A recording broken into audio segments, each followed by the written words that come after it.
Good news. Post office super ಯೋಜನೆ. ಪ್ರತಿ ತಿಂಗಳು ಖಾತೆಗೆ 3,000 ಆದಾಯ.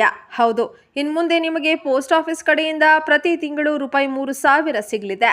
ಹಾಗಿದ್ರೆ ಹೇಗೆ ಹಣವನ್ನ ಪಡೆಯಬಹುದು, ಹೇಗೆ ಇದಕ್ಕೆ ಅರ್ಜಿಯನ್ನ ಸಲ್ಲಿಸಬೇಕು ಮತ್ತು ಯಾರಿಗೆ ಈ ಹಣ ಸಿಗಲಿದೆ, ಇದೇ ಕುರಿತು ಸಂಪೂರ್ಣ ಮಾಹಿತಿ ಹೇಳ್ತೇವೆ. ಕೊನೆವರೆಗೂ ನೋಡ್ತಾ ಇರಿ.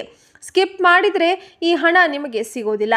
ಕೇಂದ್ರ ಸರ್ಕಾರದ ಬೆಂಬಲದೊಂದಿಗೆ ಹಲವು ಸಣ್ಣ ಉಳಿತಾಯ ಯೋಜನೆಗಳನ್ನು ನಡೆಸ್ತಾ ಇದೆ. ಇವುಗಳಲ್ಲಿ ಹೂಡಿಕೆ ಮಾಡಿದ ಹಣಕ್ಕೆ ಸರ್ಕಾರದ ಭದ್ರತೆ ಇರೋದ್ರಿಂದ ಹೂಡಿಕೆದಾರರಿಗೆಲ್ಲ ಸುರಕ್ಷಿತ ಆಯ್ಕೆಯಾಗಿದೆ. ಅಂತಹ ಯೋಜನೆಗಳಲ್ಲಿ ಪೋಸ್ಟ್ ಆಫೀಸ್ ಮಾಸಿಕ ಆದಾಯ ಯೋಜನೆ ಕೂಡ ಪ್ರಮುಖವಾಗಿದೆ. ಒಮ್ಮೆ ಹೂಡಿಕೆ ಮಾಡಿದರೆ ಪ್ರತಿ ತಿಂಗಳು ಬಡ್ಡಿ ರೂಪದಲ್ಲಿ ಆದಾಯ ಪಡೆಯಬಹುದು. ಮಕ್ಕಳ ಹೆಸರಿನಲ್ಲಿಯೂ ಈ ಖಾತೆ ತೆರೆಯುವ ಅವಕಾಶವಿದೆ. ಪೋಸ್ಟ್ ಆಫೀಸ್ನ ಮಾಸಿಕ ಆದಾಯ ಯೋಜನೆ ಸುರಕ್ಷಿತ ಹೂಡಿಕೆಯ ಬಯಸುವವರಿಗೆ ಉತ್ತಮ ಆಯ್ಕೆಯಾಗಿದೆ.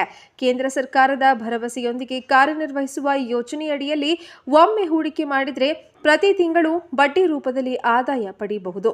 ಪ್ರಸ್ತುತ ವಾರ್ಷಿಕ 7.4% ಬಡ್ಡಿ ದರ ದೊರೆಯುತ್ತಿದ್ದು, ರೂಪಾಯಿ 5 ಲಕ್ಷ ಹೂಡಿಕೆ ಮಾಡಿದರೆ ತಿಂಗಳಿಗೆ ಸುಮಾರು 3,083 ರೂಪಾಯಿ ಬಡ್ಡಿ ಸಿಗಲಿದೆ. ಮಕ್ಕಳ ಹೆಸರಿನಲ್ಲಿಯೂ ಖಾತೆ ತೆರೆಯುವ ಅವಕಾಶ ಇರೋದ್ರಿಂದ ಕುಟುಂಬಗಳಿಗೂ ಇದು ಉಪಯುಕ್ತ ಉಳಿತಾಯ ಯೋಜನೆಯಾಗಿದೆ. ಎಷ್ಟು ಬಡ್ಡಿ ಸಿಗುತ್ತೆ? ಪ್ರಸ್ತುತ POMIS ಯೋಜನೆಯ ಅಡಿ ವಾರ್ಷಿಕ 7.4% ಬಡ್ಡಿ ದರ ನೀಡುತ್ತಾ ಇದೆ. ಒಮ್ಮೆ ಹೂಡಿಕೆ ಮಾಡಿದ ಬಳಿಕ ಪ್ರತಿ ತಿಂಗಳು ಬಡ್ಡಿ ನಿಮಗೆ ಖಾತೆಗೆ ಜಮೆಯಾಗಲಿದೆ. ಕನಿಷ್ಠ ಹೂಡಿಕೆ ರೂಪಾಯಿ 1,000. ಒಬ್ಬರ ಖಾತೆಯಲ್ಲಿ ಗರಿಷ್ಠ ಹೂಡಿಕೆ ರೂಪಾಯಿ 9 ಲಕ್ಷ. ಜಂಟಿ ಖಾತೆಯಲ್ಲಿ ಗರಿಷ್ಠ ಹೂಡಿಕೆ 15 ಲಕ್ಷ ರೂಪಾಯಿ ತೆರೆಯಬಹುದು. ಆದರೆ ಒಟ್ಟು ಹೂಡಿಕೆ ರೂಪಾಯಿ 9 ಲಕ್ಷ ಮೀರಿರಬಾರದು. ಉದಾಹರಣೆಗೆ, ಒಬ್ಬ ಹೂಡಿಕೆದಾರರು ರೂಪಾಯಿ 5 ಲಕ್ಷ ಹೂಡಿಕೆ ಮಾಡಿದರೆ ವಾರ್ಷಿಕ 7.4% ಬಡ್ಡಿ ದರದ ಪ್ರಕಾರ ವರ್ಷಕ್ಕೆ ರೂಪಾಯಿ 37,000 ಬಡ್ಡಿ ಸಿಗುತ್ತೆ. ಅಂದರೆ ತಿಂಗಳಿಗೆ ಸುಮಾರು 3,083 ಆದಾಯ ದೊರೆಯಲಿದೆ. ಮಕ್ಕಳ ಹೆಸರಿನಲ್ಲಿ ಖಾತೆ ತೆರೆಯಬಹುದೇ?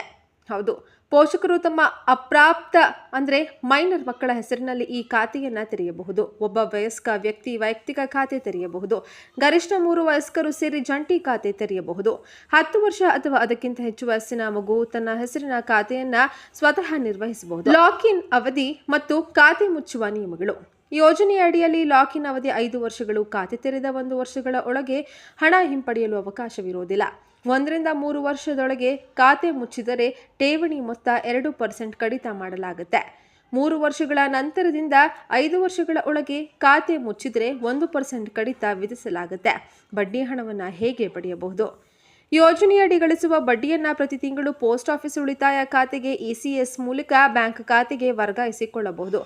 ಆದರೆ ಯಾವುದೇ ತಿಂಗಳಲ್ಲಿ ಬಡ್ಡಿಯನ್ನು ಹಿಂಪಡೆಯದೆ ಬಿಟ್ಟರೆ ಆ ಮೊತ್ತಕ್ಕೆ ಹೆಚ್ಚುವರಿ ಬಡ್ಡಿ ಸಿಗೋದಿಲ್ಲ.